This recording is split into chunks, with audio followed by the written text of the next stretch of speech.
Netanyahu's attack, the timing of the attack was literally one day before there were supposed to be discussions between the Americans and the Iranians with the help of the Russians.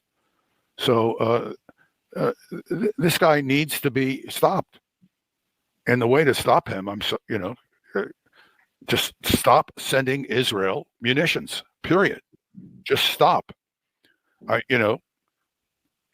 Israel is not going to disappear if that happens, but it will not be able to do the level of murdering that it's now doing. So my position with regard to the American, what the United States should be doing, we should just stop sending them materials for warfare, and that'll cut them down quite a bit. But I'm afraid that's an unrealistic position to take, because we have, the Western political leadership is brain dead, and in fact, I am very suspicious. I have not had the time to sit down and do a military exercise, but I am extremely suspicious that the Israelis do not have the long-range air refueling to execute these attacks on Iran. So my guess is that they're getting foreign help. And there was a little story, I don't know how accurate it was, that there was a German tanker, air refueling tanker, that somehow inadvertently left its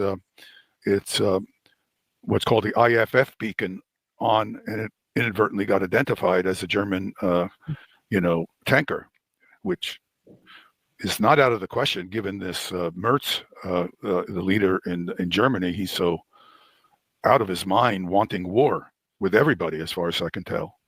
And wouldn't surprise me if air refueling is going on from American aircraft. I don't know, but it's just hard to see how Israel can project fighter power over Iran without the help of very substantial help of air refueling that is almost certainly well beyond their capacity to do that, their logistics capacity. I suspect we'll find out about this sometime in the next days or weeks, but this is not an incident where nobody outside of Israel is involved. The Europeans are almost certainly involved, and certainly the Americans are involved. But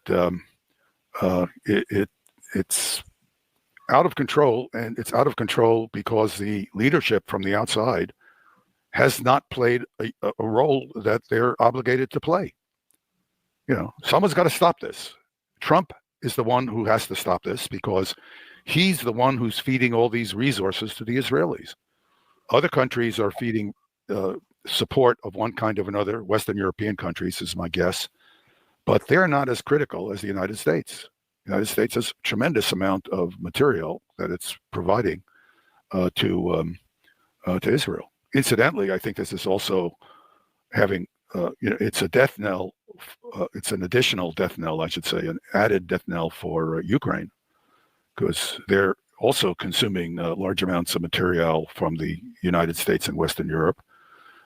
It's already, the material they have is very inadequate, and of course their forces, more important than the material is their forces are being slaughtered at a fantastic rate. They have no chance of fighting back given what they're facing. سرچ مدیا